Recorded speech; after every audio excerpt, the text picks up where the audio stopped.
पंजाब की पटियाला जेल में बंद पंजाब के मुख्यमंत्री बेअंत सिंह के कत्ल के दोषी बुलंद सिंह राजोआना ने कल जेल में सीनियर जर्नलिस्ट कंवर संधू पर हमला बोला था। उस हमले की वजह थी एक इंटरव्यू। कंवर संधू ने एक इंटरव्यू किया था पंजाब पुलिस के बर्खास्त इंस्पेक्टर गुरमीत सिंह पिंकी का, जिन्होंने आतंकवाद के दौर में हुए फेक इनकाउंटर्स को लेकर के खुलासे किए थे और इन्हीं में उन्होंने बलवंत सिंह राजोआना से जुड़े कुछ खुलासे किए थे और इसी पर ऐतराज़ था बलवंत सिंह राजोआना को। कंवर संधू ने गुरमीत सिंह पिंकी का इंटरव्यू किया था। गुरमीत सिंह पिंकी एक बार फिर से हमारे साथ हैं, ये बताएंगे पिंकी जी आखिर क्या खुलासा आपने किया था कंवर संधू के सामने जिस पर ऐतराज़ था बुलंद राजोआना को, जिसके चलते उसने हमला किया? ये बात तो मैं कुछ खुल के बता नहीं सकता, क्योंकि जो बात हुई वो राजोआना और कंवर के विचकार हुई और मेरे साथ जो मैंने बोला था वो मैंने ये बोला था कि ये 27 दिसंबर 1995 को पकड़ा गया था बलवंत सिंह। उसके बाद ये बड़ैल जेल में आ गया। ये 1997 में मैं सी इंस्पेक्टर था वहाँ लुधियाना में, तो ये इनके साथ एक बिक्रमजीत सिंह बिल्ला वो खुमानों का रहने वाला था। ये दोनों एक ही कमरे में दोनों राजोआना और बिक्रमजीत सिंह बिल्ला रहते थे। इन्होंने एक लेटर जो मुझको लिख के वहाँ भेजा लुधियाना में कि आप हमें आके बड़ैल जेल में मिलो और उसको मैं साबित कर दूंगा। उसके बाद मैं अपने गाड़ी सरकारी से जाकर मैं बड़ैल जेल में पहुँचने उस वक्त तो वहाँ शर्मा साहब सुप्रीटेंडेंट जेल थे। मैं सुप्रीटेंडेंट शर्मा जी से जाकर बोला कि मैंने इनको मिलना है। उन दोनों व्यक्तियों को उन्होंने अपने रूम में बुला दिया।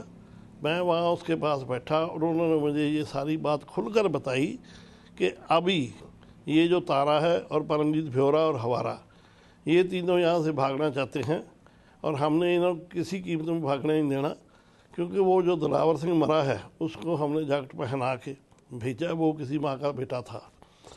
और इन्होंने सारी जो बात मुझे बताई उसमें बताया भी ऐसे ऐसे वहाँ RDX अंदर आ गया, ऐसे ऐसे वहाँ जो राजू है खंड का उसके घर पे वेपन्स पड़े हैं जिनके साथ अटैक करके वो इनको छुड़ा के ले जाएंगे। वहाँ इनकी सारी बात सुनने के बाद नक्शा बना के मैं सीधा हेडक्वार्टर चंडीगढ़ पहुँचा। मैं वहाँ जाकर अपने RP सिंह जी जो SP सिटी क्राइम टेररिस्ट से उनसे मिला। वो मुझे साथ लेकर MPS औलख जो IG इंटेलिजेंस है उनसे बात की और वो तीनों हम लोग PC डोगरा जी के पास गए, उनको सारी बात बताई। बात सुनने के बाद रोपड़ से SSP खटड़ा साहब को बुलाया गया। बुला के राजू उस वक्त मिल गया, राजू के घर से सारा सामान मिल गया और वो जो RDX ने निशानदेही की थी वो 2 किलो अंदर से RDX मिल गया। वो मैं 97 की बात कर रहा हूँ, तकरीबन आज से 18 साल पहले। कोई अब की तो बात मैंने की नहीं है। और अगर उनको किसी को भी कोई प्रॉब्लम इसमें है तो वो मैं सारी बात साबित कर दूंगा कि मैं वहाँ गया था, इन्होंने बुलाया था। वो बैड लक के बिक्रमजीत सिंह बिल्ला की अभी मौत हो गई है, वो नहीं है। और इनसे जो भी बात है मेरे को उन्होंने कल कांटेक्ट किया था मिस्टर कंवर संधू ने कि मुझे राजोआना की सिस्टर का फ़ोन आया है तो मुझे बड़े उधर पटियाला जेल में बुलाया गया है। मैंने कहा जी आप जाइए, मेरा तो उसमें कोई काम नहीं, मैंने क्या करना जेल में जाकर। वो कहते भी देखो मैं जर्नलिस्ट हूँ, अगर हमने कोई बात कही है तो हमारा फर्ज बनता है कि मैं उसकी बात सुनूँ। मैंने कहा जी देखो उनको बोलो, उसकी सिस्टर को बोलो जो वो बोलना चाहते हैं उससे अपना प्रेस नोट ले आए, आपके ऑफिस में आ जाए, मैं वहाँ आ जाऊँगा। जो वो बात करनी चाहते हैं मैं करने को तैयार हूँ। काफ़ी प्रेस करने के बाद मैंने कहा भी ठीक है चलो मैं वहाँ आ जाऊँगा आपके पास, पर मैं जो भी बात करूँगा मैं वहाँ डिप्टी सुपरिटेंडेंट के कमरे से आगे मैं ना जाना, वहाँ जिसको जाना मैं बिल्कुल फेस टू फेस बात करने के लिए तैयार हूँ। जब मैं वहाँ गया तो ये वहाँ वेट कर रहे थे, उसकी सिस्टर ये बाहर खड़े थे लोग, मैं अंदर गया, मैं जाके सीधा डिप्टी सुपरिटेंडेंट के कमरे में बैठ गया। मैंने किसी की मुलाकात लिखाई, वो बंदा अभी आया नहीं, तो 5-7 मिनट इनको अंदर गए को हुए। आप किसी और से मिलने गए थे, साथ ही आपको किसी और से मिलना था? उसकी मैंने मुलाकात लिखवाई, बकायदा लिखवा कर मैं उसकी वेट कर रहा था, वो उन्हें आना था अंदर से। और इतनी देर में अंदर से रौला पड़ गया भी वहाँ झगड़ा हो गया। वो DSP साहब मेरे को गुरचरण सिंह धलीवाल बोले भी ऐसा है कि अंदर झगड़ा कोई हो गया, अब आप जिसको बुलाया वो तो आ नहीं सकेगा, तो आप जाओ, मैं अंदर जा रहा हूँ। मैं गेट से बाहर आ गया। बाहर जब आया तो 5-7 मिनट के बाद संधू साहब बाहर आ गए। मैंने जब देखा कि उनकी पगड़ी वगैरह उतरी तो मैंने उनसे बात पूछी भी क्या हुआ। वो कहते भी मैं तो एज ए जर्नलिज्म मैं उनके पास बात करने के लिए गया था। उनको जब ये भी पता लगा भी मिंकी भी साथ आया तो उनके बाद निकलने का कोई रास्ता नहीं रहा। ये तो दोनों सामने बैठे हैं, मैं कैसे झूठ बोलूँगा। उन्होंने इस बात को लेकर इनके अटैक कर दिया। जब आदमी को बुलाया आपने बात करने के लिए तो बात करो उससे, इसका ये मतलब थोड़ी है कि झगड़ा शुरू कर दो आप वहाँ से। गुरमीत जी, एक अटैक किस तरह से हुआ? आपकी बात हुई होगी कंवर संधू जी से, किस तरह से हमला किया गया? क्या उन्हें मारा पीटा भी गया? जहाँ उनसे कोई उन्हें जान उनका जो बहनोई था बलजीत सिंह, उसके 2-3 फ़ोन इनको आए और वो बलजीत सिंह अंदर से इनको लेकर गया, उसके साथ ये गए हैं। कहते जब मैंने उससे बात शुरू की तो मैंने कहा भी ठीक है आपने बुलाया, मैं आप अपनी जो पोजीशन है मुझे बताओ, ये भी कोई फाइनल तो बात हो नहीं गई जो रिकॉर्ड हुई है, मैं आपका जो बयान है मैं वो भी लगा दूंगा। वो बलजीत सिंह ने इतनी देर में इनको धक्का धुक्का मारा तो वो इनका झगड़ा वहाँ पे हो गया शुरू। जब ये बाहर आए मैंने कहा भी चलो अगर कोई ऐसी बात है तो तुम हॉस्पिटल चलो। मैं इस दौरान कोई हथियार था बुलंद सिंह राजवाना के पास जेल में? मैं तो अंदर ना था ना मैंने कुछ जो देखा। आपको बताया गया वो बोल रहे हैं कि उसके पास वो श्री साहब थी जो पहन रखी थी, उसने वो निकाली या नहीं निकाली मैंने जब देखा ही नहीं तो मैं क्या उसमें बोल सकता हूँ। मैंने इनको कहा आप मेरे साथ हॉस्पिटल चलो, वहाँ जाके हॉस्पिटल जो ट्रीटमेंट है एमएलआर कटवा देते हैं। वो बोले भी मैं जर्नलिस्ट हूँ, हमारे साथ ऐसा कई बार हो जाता है। मैंने इनके विश्वास किया, इसकी बहन पे विश्वास करके मैं गया, मुझे करना नहीं था चाहिए तो मैं कोई कार्रवाई अभी नहीं करना चाहता। वहाँ से हम चले गए, ये भी चले गए। शाम को 4-5 बजे मुझे फ़ोन आने शुरू हुई है, क्या हुआ? मैं कहा मेरा तो किसी से झगड़ा हुआ ही नहीं, ना मेरी किसी से बात हुई। मैं इनके कहने पे गया था और मैं उस फेस को पोजीशन करने के लिए बिल्कुल मैं वहाँ तैयार था। तो अच्छा, एक बात जाननी चाहूँगा, जिस तरह से बातें हो रही हैं कि वो जो कानूनन मुलाकात नहीं हो रही थी, जो इलीगल तौर पर वो मुलाकात कराई जा रही थी, तो ये मुलाकात जो बुलंद सिंह राजवाना के साथ कंवर संधू की हो रही थी वो कहाँ पर हो रही थी? और क्या वो आप भी पुलिस ऑफिसर रहे हैं, क्या वो गैर कानूनी थी? देखो कोई गैर कानूनी नहीं। उसकी सिस्टर ने इनको बोला कि आप अपना आधार कार्ड फोटोस्टेट साथ में लेकर आना, उसकी ज़रूरत पड़ेगी। उन्होंने रजिस्टर में जाके एंट्री की, अपना वहाँ उन्होंने निशान जो अंगूठा लगाया, अपना उन्होंने कार्ड दिया। मैंने जिसकी मुलाकात लिखाई है उसका लिखाकर मैंने अपना अंगूठा लगाया प्रॉपर। मेरा जो बंदा जिससे मैंने मिलना था वो अभी अंडर ट्रायल है, ये कैदी हैं, कैदियों का रजिस्टर लग गया, उनका रजिस्टर लग गया। मुलाकात लिखा के मैं जब वहाँ झगड़ा हो गया वो उन्होंने मुझे जवाब दे दिया भी आप नहीं मिल सकते, यहाँ झगड़ा हो गया आप जाइए। मैं भी बाहर आ गया, ये भी आ गया। मेरे को तो शाम को 4-5 बजे जब फ़ोन आया तब पता चला भी ये हो गया वो हो गया। गुरमीत सिंह जी, एक आपने कई खुलासे किए आतंकवाद के काले दौर में, जिस वक्त आप भी पुलिस महकमे में हुआ करते थे। किस तरह से जो फेक इनकाउंटर होने का आप दावा कर रहे हैं, किस तरह से फेक इनकाउंटर किए जाते थे? कितने ऐसे फेक इनकाउंटर हुए हैं पंजाब में? देखो मैंने अभी जो आपको खुलासा किया है दैट वाज 88-89, वो 89 तक ज़्यादा से ज़्यादा 90 के होंगे। 90 से आगे वो कोई बात अभी आगे नहीं चली है। यानी 2 साल के दौरान जो फेक इनकाउंटर हुए आप उनकी बात कर रहे हैं? 88, 89 और 90 तक। Then I was head constable at that time. तो मैं head constable CA staff Ludhiana में तैनात था। वो अरसा जो 88 और 89 और 90 तक मैंने अभी डिस्क्लोज़ किया है, बाकी उसके 90 से आगे हम गए नहीं। इस 2 साल के दौरान आपने सिर्फ लुधियाना की बात की या पूरे पंजाब की कितने इनकाउंटर्स की आप दावा कर रहे हो अभी? देखो जो 2 साल में 90 तक मैं बोला है, 2 साल में मैं सीए स्टाफ में जितने लोग आए, जो कुछ हुआ वो मैंने अपने आँखों से देखा है, उसके बारे में मैंने बताया। पंजाब एक बार बता देंगे फिर से कितने इनकाउंटर हुए थे? देखो वो तकरीबन 2 साल के अरसे के दौरान हूँ भी मैं गिन तो नहीं सकता, वो डिटेल में मैंने पहले सारा सोच के वो ऑलरेडी बता रखा है। तो उसमें मैं आपको पूरी मात्रा तो नहीं बता सकता इस वक्त, क्योंकि मेरे को अगर पहले बता दें तो मैं अपनी तैयारी करके जितना आपको अंदाजा बता दीजिए। 20, 25, 30 के करीब होंगे 2 साल में। आपने कई ऑफिसर्स के नाम लिए हैं, इसमें कई बड़े पुलिस के अफसरों के नाम लिए हैं। कौन कौन जो ऑफिसर थे जिनका आपने जिन्हें अपनी आंखों से देखा हो, जिनके बारे में आपको पता हो, जिन्होंने फेक इनकाउंटर्स किए? देखो ये 2 साल की जो बात मैं आपको बता रहा हूँ, उस वक्त हमारे जो एसएसपी थे सुमेर सिंह सैनी, और एसपीडी थे जोगिंदर सिंह खैरा, और बीएस गिल, बलवंत सिंह गिल जो एसपी ऑपरेशन थे, और शिव कुमार जो इंस्पेक्टर सीआईए थे। वो उनके बारे में मैं सारी डिटेल में बात बता चुका हूँ। मैंने पहले भी यही बात बोली है, ये अभी जो कुछ खुलासा मैंने किया बहुत कम है, ये 2 साल का है। और मैं डिपार्टमेंट में 2006 तक तो रहा हूँ, और 2006 तक वहाँ से लेकर 89 से जो आगे चलेगा उसके बाद मैं उसको डिस्क्लोज करूँगा। थोड़ा बता दीजिए किस तरह से लड़कों को उठाया जाता था, किस तरह से इनकाउंटर होते थे, किस तरह से उन्हें मार दिया जाता था? देखो, जो भी लड़का किसी काम में वांटेड होता था उसको चेज़ पुलिस करती थी। चेज़ करने में हर एक तरीका अपनाया जाता था। वो ऑपरेशन में चलता था, कोई पकड़ा जाता था, पकड़ के जब भी वो आता था सीए स्टाफ आता, सीआईए में उससे पूछगिछ होती। पूछगिछ होने के बाद जो हुक्म चलता उसके मुताबिक उसको किसी को डेलो थाने भेज दिया, किसी को रायकोट भेज दिया, किसी को सपराड़े भेज दिया, वहाँ उसका एनकाउंटर हो गया।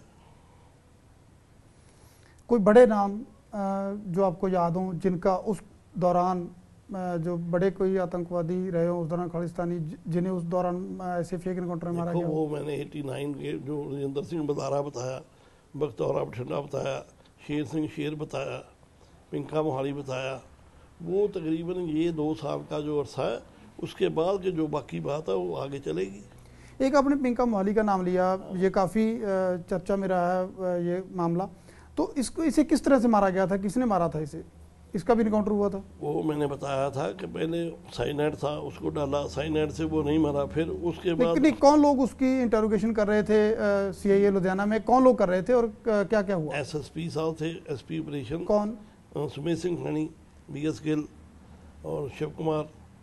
वहाँ जब उसके साथ हुआ, एक पेस्टिसाइड था, उसको खोल के फिर वो पिलाया, वो फिर भी नहीं मारा, उसके बाद उसको गोली मार दी। किसने मारी? मैंने बताया, जो एसएसपी साहब ने मारी। नाम बताएंगे? सुमेश सिंह सैनी। लेकिन तब से अब तक काफ़ी समय बीत गया, आपने इन मामलों को लेकर के कोई खुलासा नहीं किया, अब अचानक से आप पूरे मामले उठा रहे हो। देखो, बात यह है, मैंने पहले बताया था भी जो कुछ हो गया, मैं तकरीबन 2001 में इस कत्ल केस में इन्वॉल्व हो गया। 2 साल मैं पहले जेल में रहा, और मैं बार बार करला रहा हूँ कि मैंने वो जो अवतार सिंह गोला नाम का व्यक्ति है उसकी शक्ल नहीं देखी आज तक, और उसमें बिल्कुल झूठी कैद मुझे हुई है, और मैं ये साबित करने के लिए पूरा तुला हुआ हूँ। उसके बाद 10 साल मैंने 5 मई 2014 तक जेल में रहा, और उसके बाद जब मैं बाहर आ गया, बाहर आके भी मैं यहाँ आज जहाँ बैठे हुआ मैं अपना काम लग गया, और इन्होंने बिल्कुल किसी को भेज के मेरे साथ चीटिंग की, भी तेरे को हाल कर देंगे, रीइंस्टेट कर देंगे, ये कर देंगे। मेरे से 50 लाख रुपए ले लिया गया।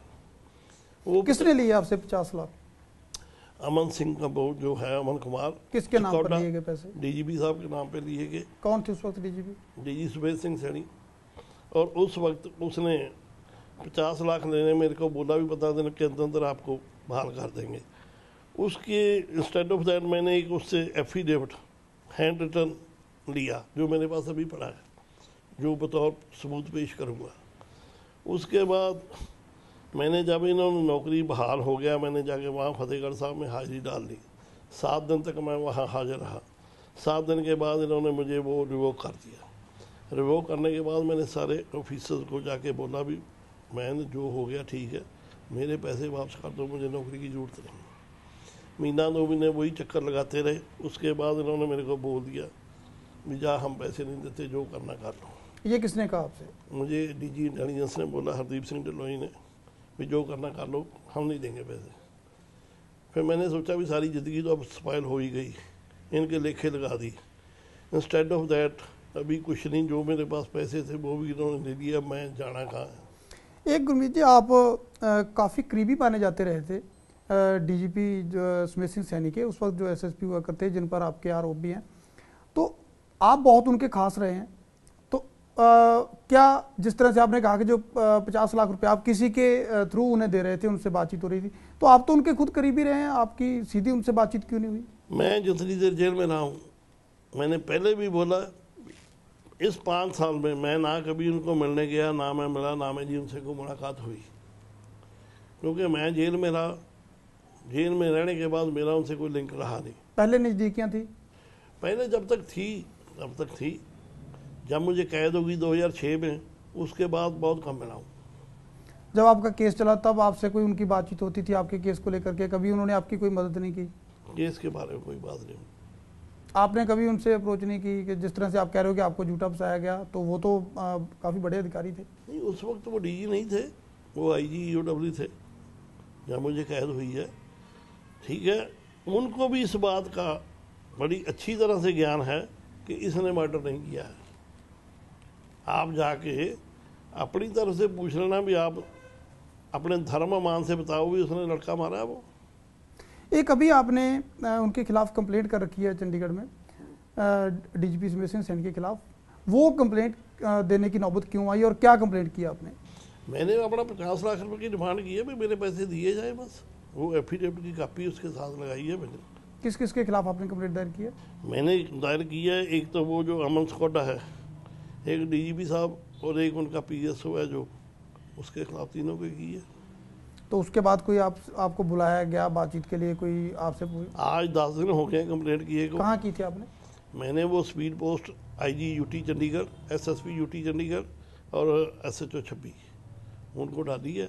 10 दिन हो गए हैं, अभी तक तो किसी ने मुझे बुलाया नहीं, ना किसी ने मुझसे पूछताछ की है कोई। जिस तरह से आप लगातार खुलासे किए हैं आपने, जो आतंकवाद के दौर में जो फेक इनकाउंटर्स हुए, तो क्या उसके रिगार्डिंग आपसे कोई ऐसा परिवार मिला हो जिन्हें अभी तक अपने बच्चे के बारे में, जिन्हें अभी तक, जैसे आपने कहा था कि वो कुछ लोग ऐसे हैं जिनके बारे में आज तक नहीं पता कि वो कहाँ गए, क्या आपसे कोई लोग मिलने आए? देखो, वो लोग जो भी है वो अपना तालमेल मिस्टर कंवर संधू से कर रहे हैं। असल खुलासा जो मैंने तो उनसे बात की बैठकर, जो आउटलुक लिखा है वो मैगजीन मैंने तो नहीं लिखा, वो जो डाला उन्होंने यूट्यूब पे, वो सारा लोगों से जो बातचीत उनकी चल रही है, मेरी किसी के साथ ऐसी कोई बातचीत नहीं हुई। एक कोई आपको कोई ऐसा, जिस तरह से आपने बताया कि लुधियाना में पिंका मौली को मारा गया, ऐसा कोई और केस जहां पर कुछ लोगों की जो फेक इनकाउंटर दौरान जो हत्या की गई हो, कोई आपको याद हो? बराबर मैंने याद सारा कुछ बताया। प्रोफेसर बलारा का जो मर्डर हुआ है वो भी मैंने बताया। कैसे हुआ था? उनको चंडीगढ़ से पकड़ा गया था, यहाँ से चंडीगढ़ से पकड़कर 3 आदमी थे। एक था उसमें वो मुल्लापुर गरीबदास का दविंदर हैप्पी, पप्पी भी बोलते थे। एक उसमें था 35 सेक्टर YPS स्कूल का वो स्टूडेंट था। वो तीनों यहाँ से चंडीगढ़ से पकड़कर लुधियाना लेके, और लुधियाना के बाद वो बुलाकर SHO सदर को दे दिए, उसने इनकाउंटर कर दिया। क्यों? आखिर इनकाउंटर का ही रास्ता क्यों अपनाया जाता था? क्या उनसे कोई पूछताछ का रास्ता नहीं था, उनसे बातचीत नहीं की जाती थी कोई, तो फिर उन्हें इनकाउंटर क्यों किया जाता था? ये मेरे लेवल की बात नहीं है। मैंने अभी आपको बताया कि उस वक्त मैं हेड कांस्टेबल था। नहीं, लेकिन मैं पूछ रहा हूँ कि कारण, वजह क्या रही कि आखिर ऐसी सोच क्यों हो गई थी? क्यों लोगों को बेवजह मारा जा रहा था? वो जो डीजीपी रिबेरो आए थे तो उन्होंने पहले यही बात बोली थी, बुलेट फॉर बुलेट। तो ये जो फैसले हैं बहुत ऊपर हाई लेवल के फैसले हैं, मेरे लेवल की तो कोई बात नहीं इसमें। क्या ऐसे केसेस के दौरान, ऐसे इनकाउंटर्स के बाद जो कुछ प्रमोशंस भी दी जाती थी या उन्हें कोई फाइनेंशियली मदद मिलती थी ऑफिसर्स को? आखिर क्या वजह थी? प्रमोशन मिलती थी, फाइनेंशियली तो कोई उसमें एड है नहीं। जो किसी ने भी इंडिपेंडेंटली जो काम किया उसके मुताबिक उसको प्रमोशन मिलती है। एक जो बड़े नाम थे उनके सर पर काफ़ी इनाम भी हुआ करता था। 10-10, 20-20 लाख रुपया भी नाम था, मिले हैं लोगों को, सबको मिले हैं। उसमें जो रिवार्ड किसी के सिर पर था, जिसने उसको पकड़ा है या इनकाउंटर हुआ, उसको मिला है वो। तो क्या वो उसी को मिलता था जो इन्फॉर्मेशन देता था? इन्फॉर्मेशन वाली अगर किसी के ऊपर 20 लाख रुपया नाम है तो 10 लाख रुपया वो SSP साहब ने, जो इन्फॉर्मर है जिसने बताया, उसके लिए अलग 10 लाख रुपया, 10 लाख रुपया जो टीम है उनमें बांटा जाता है। आपको क्या लगता है कि उस दौरान पूरे पंजाब भर में, जैसे आपने कहा कि 5% आपने बताया, तो क्या मान के चले हम कि ऐसे कितने लोग मारे गए उस काले दौर में? देखो, वो सारा जितनी भी पुलिस मरी या आतंकवादी कितने मरे, वो इन्होंने सारा निकाल रखा है। टोटल कितनी उस वक्त डेथ हुई, कितने पुलिस वाले मरे, वो सारा रिकॉर्ड है, वहाँ सामने आएगा। एक मानव अधिकार कार्यकर्ता थे खालड़ा जी, तो उनका भी मर्डर हुआ था, तो उस मर्डर के बारे में आपको क्या जानकारी है, क्यों हुई थी वो हत्या? देखो, उसमें मेरे को ज़्यादा कोई इतना नहीं है। उसमें एक डीएसपी जसपाल सिंह हैं जिनको कन्विक्शन खालड़ा कांड में हुई है। लास्ट 2 साल हम वहाँ रहे हैं इकट्ठे एक ही रूम में, नाभा जेल में ओपन में। तो नेचुरल एक रूम में हम दोनों जब रहते थे तो एक दूसरे की बात तो चलती है। उनसे मुझे वो जो पता चला जसवंत सिंह खालड़ा जो व्यक्ति ऐसे ऐसे उनको मारा गया। कैसे मारा गया था? उनको उठा के लाए थे, उठा के ला के मैंने कुछ देखा नहीं ना, मैं वहाँ था, बट उनको उठा के ला के जो उसने बताया कि ऐसे ऐसे वहाँ लियांदा पुलिस स्टेशन में लियांदा, ले आने के बाद उसकी डेथ होगी। टॉर्चर के दौरान ही उनकी मौत हुई कि जहाँ मारा गया था? टॉर्चर के दौरान। क्यों, आखिर वजह क्या थी? उसे पुलिस ने क्यों निशाना बनाया? वो तो आतंकवादी नहीं था। उनके पास जो लाशें थी जिनको ये बता रहे थे भी इनका लवारिस लाशें हैं, वो 2500-2600 आदमी की वो लिस्ट बनाई बैठे थे जो मर गए थे। ये लवारिस नहीं थे, इनके वारिस थे। कौन सी लवारिस लाशें? जो पुलिस लाती थी? जो पुलिस के साथ मुठभेड़ में मरे, तो उनका जब क्रीमेशन किया गया तो इन्होंने ये बोल दिया भी ये लवारिस लाशें हैं। पुलिस ने वो वहाँ जहाँ जहाँ भी उनका क्रीमेशन हुआ, वो जो खालड़ा थे उन्होंने वहाँ जाकर भी कौन इसको लाया, कौन है सचो था, ये बंदा कहाँ का रहने वाला है, कौन मरा है, 2500-2600 बंदे आइडेंटिफाई उन्होंने कर दिए थे जो उनके पास लिस्ट थी। और इनको यही प्रॉब्लम थी भी किसी न किसी वक्त वो लिस्ट आगे आएगी तो प्रॉब्लम खड़ी होगी, इसकी वजह से मौत होगी उनकी। तो अभी आप जो बता रहे हैं कि बाकी की जानकारी आप कब तक ये पूरा खुलासा कर सकते हैं, और यहाँ अभी आपने क्यों नहीं किया? क्या आप पुलिस पर प्रेशर बनाना चाहते हो, या आखिर क्यों आपने अभी तक पूरे? देखो, प्रेशर की इसमें कोई बात नहीं है। आज आपने ये बात पूछी, यही बात 4 महीने पहले से मैं खबर संधू को रिकॉर्ड करा के बता रहा हूँ। आपके पास स्पोक्समैन आ गया, 1 बाई 1 हर एक बंदा आके पूछता भी मुझे बताओ, आप वो जो पहले बात बताइए उनको छोड़ दो। हूँ ऐसे तो मैं 20 साल का रिकॉर्ड है, एक एक आदमी को कब तक बताऊंगा। I am going to be write a book, मैं एक किताब लिखने जा रहा हूँ जिसमें सारा संक्षेप से जो अपना हालात हो वो सारा इसमें लिख दूंगा, और कोई भी आदमी वो अपनी किताब पढ़ सकता है उठा के। आपको क्या लगता है कि आप उस BCI इंस्पेक्टर रहे, आपने भी काफ़ी इनकाउंटर्स किए होंगे, तो क्या आपको क्या लगता है कि जो उस दौर में हुआ वो गलत था? देखो, गलत तो था, तो मेरे को अभी जो प्रॉब्लम आई, मेरे मन के अंदर से आवाज़ आई भी गलत काम हुआ है। और मैं जो भी हुआ है, मैं गुरु ग्रंथ साहब जाके दरबार साहब कसम खा के बुक लिखूंगा, जो मैंने किया मैं वो भी लिखूंगा, मैं झूठ में कुछ नहीं लिखूंगा। उसमें जो बात होगी सब सच्चाई सामने आएगी, बाकी जो भी होगा I will see the consequences, ऐसी कोई बात नहीं। क्या आपको आपके जो साथी पुलिस ऑफिसर है, जो आपके सीनियर पुलिस ऑफिसर है, उन्होंने आपसे कोई बात की उसके बाद कि आप ये सब बातें ना बताओ, या क्योंकि और लोग भी पूरे मामलों में तो शामिल है? नॉट एट ऑल, किसी ने मेरे को, देखो बात यही, फिर अभी आपने बात पूछी, ये जो पहली कैसेट मैंने रिकॉर्ड की थी, DGP साहब अपनी पोस्ट पे थे, मैंने जून में रिकॉर्ड कराई थी। उससे पहले 20-22 मिनट की एक नेट पर इंटरव्यू विद कंवर संधू जब मेरे को नौकरी दे के छीनी गई है, वो नेट पे थी 22-23 मिनट की। उसके बाद 6वां महीना, 8वां महीना, 9वां महीना हम लगातार कंटिन्यूसली अपना काम करते रहे, और 6 महीने लग गए हमको ये 6 कैसेट रिकॉर्ड कराते वक्त। तो अगर किसी ने कोई बात ज्ञान लेना है तो उससे ले सकता है। आप क्या चाहते हैं कि इन पूरे मामलों की जो फेक इनकाउंटर्स हुए हैं या और भी मामले हुए हैं, तो क्या पूरे मामलों की जो अभी इंक्वायरी होनी चाहिए, निष्पक्ष जांच होनी चाहिए? CBI प्रोब हो जाए। अगर मैं झूठ बोलता हूँ तो मुझे पकड़ा जाएगा। वो जो मैंने अमन खोटा की बात बताई है, मैंने परसों भी बोला था भी उसको भी उठा लो, मुझे भी उठा लो, ले जाओ CA स्टाफ, जो असली बात होगी निकल आएगी। मैं झूठ बोल रहा हूँ कि वो झूठ बोल रहा है।